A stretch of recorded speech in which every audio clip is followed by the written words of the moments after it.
Hermano protestante, tu iglesia tiene una fecha de fundación humana y un apellido humano: luterana, calvinista, wesleyana, pentecostal. La mía tiene una fecha divina, año 33, y un fundador divino, Jesucristo. Si tu iglesia no estaba ahí en el primer siglo, no es la de la Biblia. Te han enseñado que Jesús no fundó ninguna religión, que el cristianismo es una relación y no una religión, y que la Iglesia Católica es un invento del emperador Constantino en el siglo IV. Es una historia muy conveniente para justificar por qué tu denominación apareció 1500 años tarde. Pero hoy voy a destruir ese mito con documentos históricos. Voy a mostrarte cartas escritas por hombres que conocieron a los apóstoles cara a cara, y verás con tus propios ojos que la iglesia del año 100 ya era católica, apostólica y romana en su estructura. La objeción que repites constantemente es esta: la palabra católica no está en la Biblia. La iglesia del Nuevo Testamento era sencilla, se reunían en casas, no tenían sacerdotes ni obispos ni imágenes. Todo eso lo añadió Roma después para controlar a la gente. La verdadera iglesia es invisible, compuesta por todos los creyentes verdaderos, no una institución con sede en el Vaticano. Dices que buscas volver a la iglesia primitiva. Perfecto, te tomo la palabra. Vamos a viajar a la iglesia primitiva real, no a la que te imaginas en tu cabeza. Y vamos a ver si se parece más a un culto evangélico de garaje o a una misa solemne con obispo y Eucaristía. Prepárate para que la historia desafíe tu teología. Vamos a la Biblia para ver si Jesús quería una iglesia invisible o una institución visible con autoridad. Mateo capítulo 16, versículo 18. Jesús no dice edificaré mis iglesias, plural, ni edificaré un movimiento espiritual. Dice, tú eres Pedro, y sobre esta piedra edificaré mi iglesia, singular, y le da las llaves del reino. En el lenguaje bíblico, Isaías 2, dar las llaves es dar autoridad de gobierno, de legislar. No puedes dar llaves a una nube invisible, se las das a una persona visible para una estructura visible. Mateo capítulo 18, versículo 17. Jesús dice, si no los oyere a ellos, dilo a la iglesia, y si no oyere a la iglesia, tenle por gentil y publicano. Usa la lógica. Si la iglesia fuera una entidad invisible de todos los creyentes en el corazón, ¿cómo vas a llevar a un hermano pecador ante ella? ¿Cómo va la iglesia invisible a emitir un juicio y excomulgarlo? Tenle por gentil.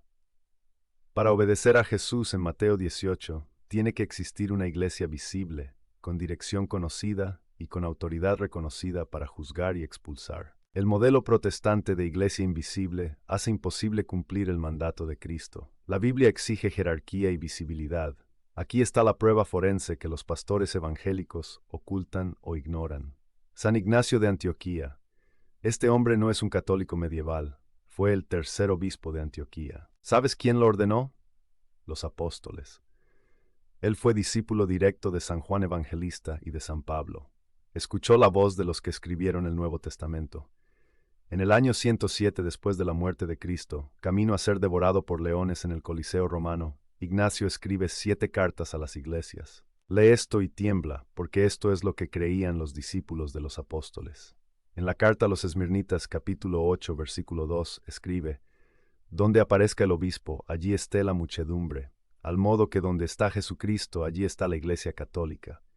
Año 107, 200 años antes de Constantino.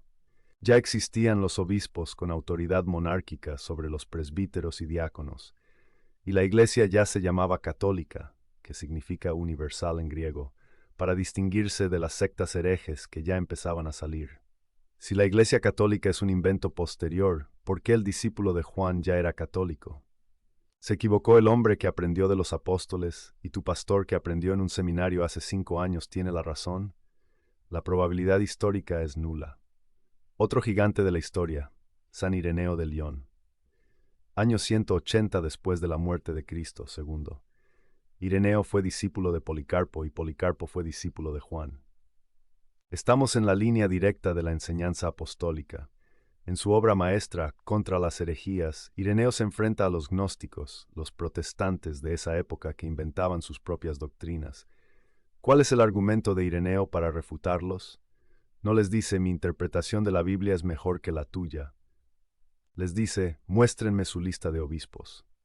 Ireneo escribe, podemos enumerar a los que fueron instituidos por los apóstoles como obispos y a sus sucesores hasta nosotros. Y luego, para no hacer la lista eterna, dice que basta con mirar a la iglesia más grande, más antigua y conocida por todos, fundada y establecida en Roma por los dos gloriosísimos apóstoles Pedro y Pablo. Y empieza a dar la lista de papas: Lino, Anacleto, Clemente, Evaristo, Alejandro, Sixto, Telésforo, hasta llegar a Eleuterio, su contemporáneo.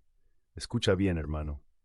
En el año 180, un cristiano santo usaba la sucesión de los obispos de Roma, papas, como la garantía de la verdad. Si la Iglesia de Roma era la referencia de la verdad en el siglo II, ¿por qué tú la llamas la ramera de Babilonia? Estás insultando a la Iglesia de los mártires. Estás escupiendo sobre la sangre de quienes preservaron la Biblia para ti. Este es el argumento lógico que deja sin salida al protestantismo. Tú dices, yo solo creo en la Biblia. Bien, pero ¿dónde dice la Biblia qué libros pertenecen a la Biblia? El índice de la Biblia no es inspirado, no bajó del cielo. Durante los primeros 300 años había dudas. Algunos leían el Evangelio de Pedro falso, otros rechazaban el Apocalipsis. ¿Quién decidió que el Evangelio de Mateo es palabra de Dios y el de Tomás no? Fue la Iglesia Católica, en el Concilio de Roma, año 382, bajo el Papa Dámaso I, luego ratificado en Hipona y Cartago. Obispos católicos, celebrando misa, creyendo en el Papa y en la Virgen María, se reunieron y dijeron: estos 73 libros son la Biblia. Si la Iglesia Católica es una institución falsa y pagana fundada por Constantino, entonces tu Biblia es una colección de libros elegida por una institución falsa y pagana. No puedes tener las dos cosas. No puedes decir, la Iglesia es del diablo, y la Biblia que la Iglesia me dio es de Dios. Si confías en la Biblia, implícitamente estás confiando en la autoridad de la Iglesia Católica que la definió. Si rechazas a la Iglesia Católica, lógicamente deberías rechazar la Biblia y quedarte sin nada. La Biblia es un libro católico, posesión de la Iglesia Católica. Hagamos un test de ADN a tu iglesia y a la mía. Si yo entro en una iglesia del año 150, descrita por San Justino Mártir en su primera apología, veo esto. Se reúnen el domingo, día del sol, leen las memorias de los apóstoles, lecturas. El que preside hace una exhortación. Oran por todos, oración de los fieles. Se dan el beso de la paz. Ofrecen pan y vino mezclado con agua. El presidente da gracias, tía, y el pueblo dice amén. Y Justino dice, a este alimento lo llamamos Eucaristía.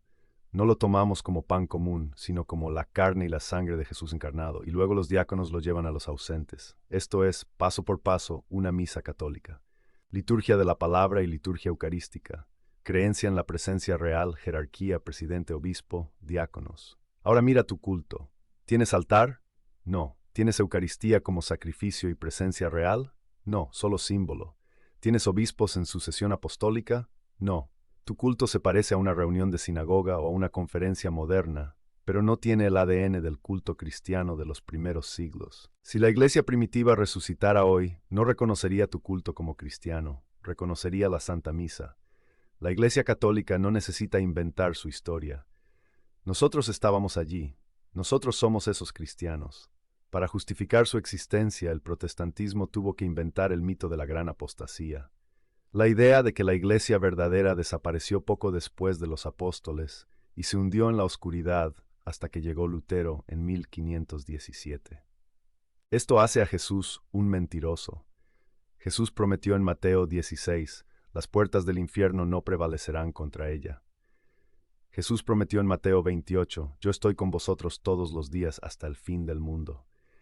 Si la iglesia desapareció o se corrompió totalmente durante 1200 años, entonces Jesús no estuvo con ellos todos los días. Hubo siglos donde Jesús falló. Hubo siglos donde el infierno prevaleció.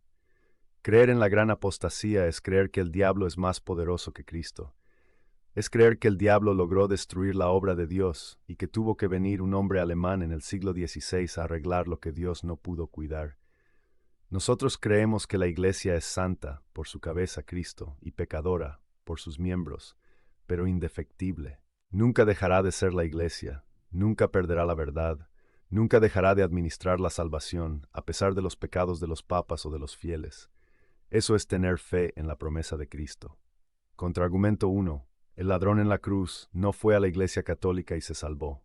Respuesta. El ladrón en la cruz es la excepción, no la regla. Murió antes de la resurrección y Pentecostés, antes de que la iglesia fuera plenamente constituida. Dios no está limitado por sus sacramentos, pero nosotros sí estamos obligados a ellos. Usar una excepción extraordinaria para rechazar la norma establecida por Cristo, bautismo, Eucaristía, iglesia, es presunción, no fe. Contraargumento 2. Constantino fundó la Iglesia Católica. Respuesta: falso. Constantino nació en el año 272. San Ignacio ya hablaba de Iglesia Católica en el 107. San Cipriano, año 250, escribía sobre la unidad de la Iglesia Católica.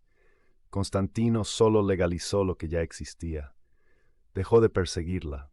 No puedes fundar algo que ya tiene 300 años de existencia y miles de mártires. Contraargumento 3. Todos somos iglesia, no se necesita institución. Respuesta: la Biblia llama a la iglesia cuerpo de Cristo. Un cuerpo tiene estructura, huesos, órganos visibles. Un montón de células flotando no es un cuerpo, es un cáncer o una masa amorfa. Cristo se encarnó en un cuerpo visible, su iglesia también es un cuerpo visible. Negar la institución es negar la encarnación continuada en la historia. Hermano, es hora de que enfrentes la verdad histórica. No puedes ser cristiano bíblico ignorando la historia del cristianismo. Si tu iglesia fue fundada por Lutero, 1517, Calvino, 1536, Henry VIII, 1534, John Wesley, 1784, o Charles Parham, 1901, tienes un origen humano. La única iglesia que se remonta ininterrumpidamente, siglo tras siglo, obispo tras obispo, hasta el aposento alto en Jerusalén, es la Iglesia Católica. Puede que no te guste el Papa, puede que te escandalicen los pecados de algunos católicos, a nosotros también, pero la verdad no depende de tus gustos, depende de los hechos. ¿Quieres estar en la iglesia que Cristo fundó o en la que un hombre fundó leyendo la Biblia a su manera? La barca de Pedro ha pasado tormentas, imperios han caído, herejías han pasado, pero la barca sigue ahí, porque el timonel es Cristo. Sube a la barca. Deja de nadar solo en el mar de la confusión. Quiero ver valor en los comentarios. Si eres protestante, responde a mi pregunta inicial. ¿Quién fundó tu denominación y en qué año? Escribe el nombre y la fecha. Y luego dime, ¿dónde estaba tu iglesia en el año 1000? Si no puedes responder, es hora de investigar. Y si eres católico, escribe, creo en la iglesia que Cristo fundó en el año 33. Y comparte este video con ese amigo que te dice que la iglesia es la gran ramera. Para ver cómo desmontamos el mito específico de Constantino con más detalle, tienes que ver mi video La falsa historia de Constantino. Haz clic en el enlace que aparece en pantalla ahora mismo.